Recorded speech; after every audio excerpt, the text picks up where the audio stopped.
très heureuse aujourd'hui qu'ait lieu l'assemblée plénière, que la convention puisse être signée avec le ministère de l'Emploi et ce programme en présence de l'ambassadeur de France.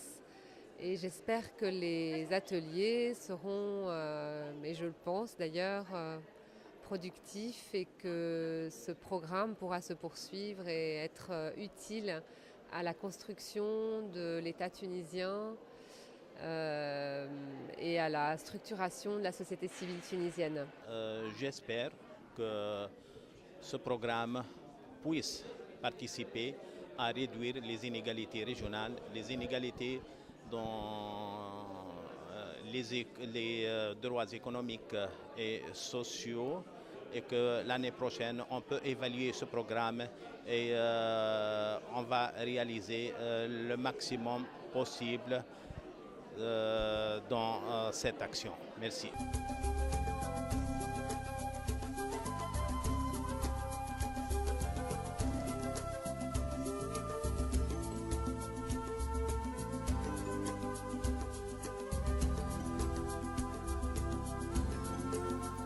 L'histoire a commencé en 2011, quand des associations françaises et tunisiennes se sont rencontrées et ont décidé de s'engager ensemble pour un objectif commun et ambitieux, celui de contribuer à réduire des inégalités.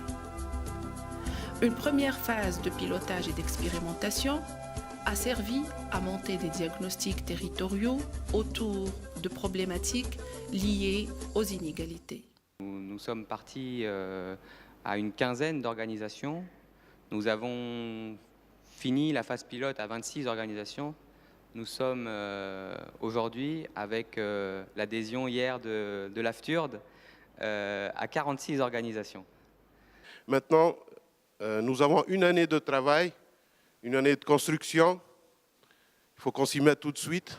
On n'a pas beaucoup de temps afin de réussir à atteindre l'objectif pour présenter notre prochaine étape qui est le PCPA qui démarrera, j'espère bien, en 2016.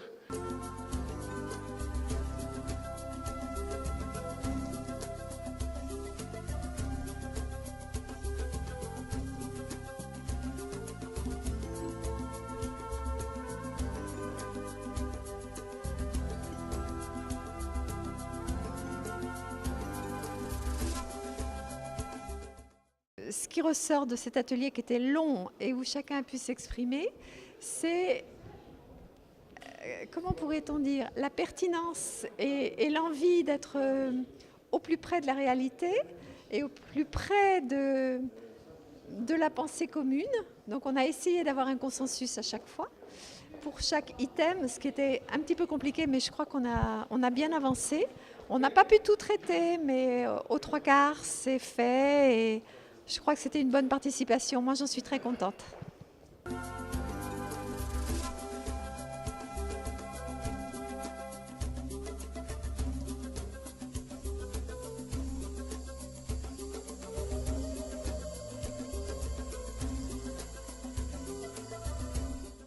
Tous les participants étaient très intéressés par cette charte qui va nous faire vivre ensemble pendant maintenant plusieurs années et puis par le règlement intérieur.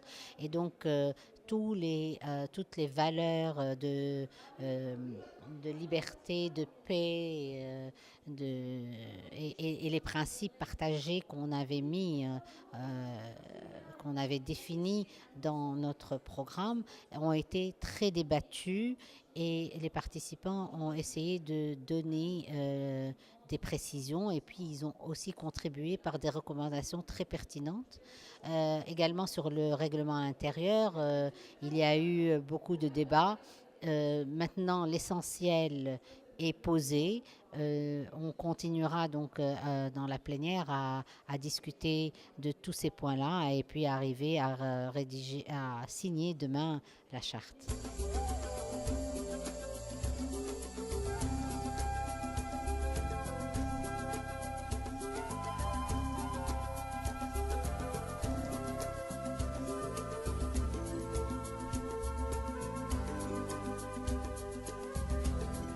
L'atelier s'est permet de voir aussi que nous, dans le comité de transition, on a travaillé sur un projet de charte et sur un règlement intérieur. On était tellement pris là-dedans qu'il y a certaines choses qui nous ont échappé, où on était persuadé que c'était compréhensible par tout le monde. Et à la lecture par ceux qui n'étaient pas dans la construction du projet de charte, on s'aperçoit qu'on a oublié des choses, donc on les a mal formulées. Et ça nous a permis de reprendre la charte et de revoir les choses de manière à les formuler de façon plus explicite pour que ça soit compréhensible par tout un chacun. C'est-à-dire qu'il faut que ça soit compréhensible par tout Tunisien ou tout Français, toute Tunisienne ou toute Française qui a envie de s'impliquer dans ce programme là où la personne se trouve. Nous avons une assemblée plénière qui va élire un comité de pilotage. Il y a 20 candidats. Nous demanderons à chaque candidat de se présenter à la tribune, devant tout le monde, pendant 2 minutes 30 chronométrées, et pas une seconde de plus, dans un principe d'équité. Le principe de ce vote, c'est une organisation, une voix. Une personne pourra voter pour son organisation ou sa collectivité.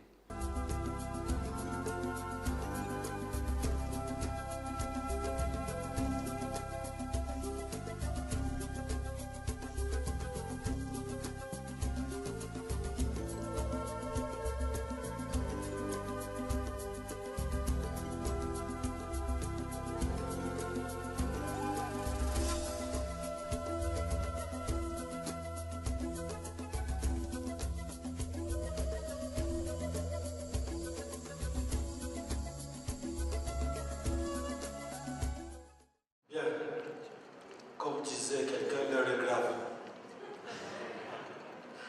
Alors, nous avons reçu une liste de 46 inscrits et on a enregistré 38 votants.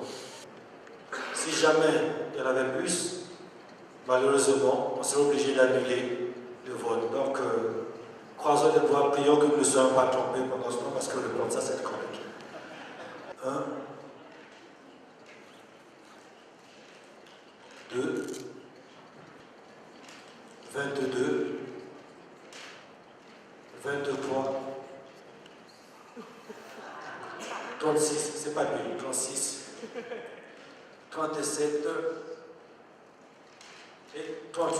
Voilà. Première victoire. Merci beaucoup. Bien. Deuxième étape, dépouillement.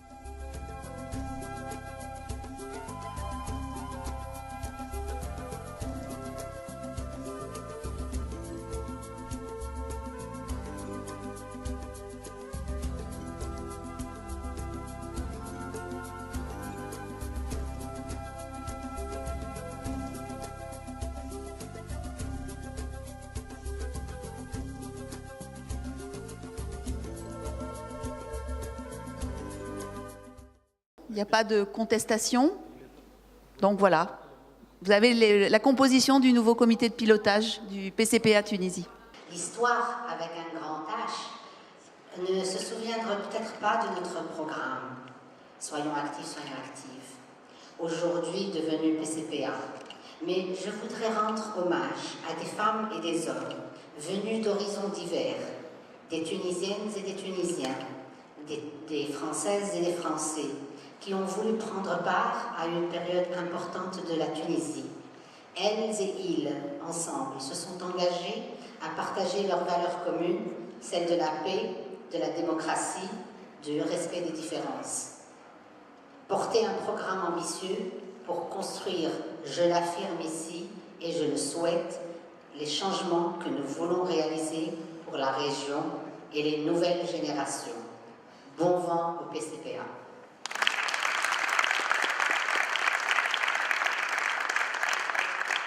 Nous sommes très heureux de pouvoir participer à cette assemblée de lancement.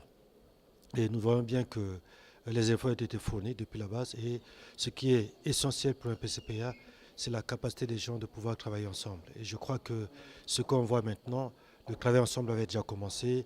Il y a une dynamique qui est déjà lancée. Je crois que nos amis tunisiens qui ont bien démarré ont suffisamment de moyens, de force et de la volonté pour pouvoir continuer. Je félicite les pouvoirs publics tunisiens qui se sont engagés aussi à ce programme. Donc en tout cas, bonne chance et bon vent au PCPA Tunisie. Merci.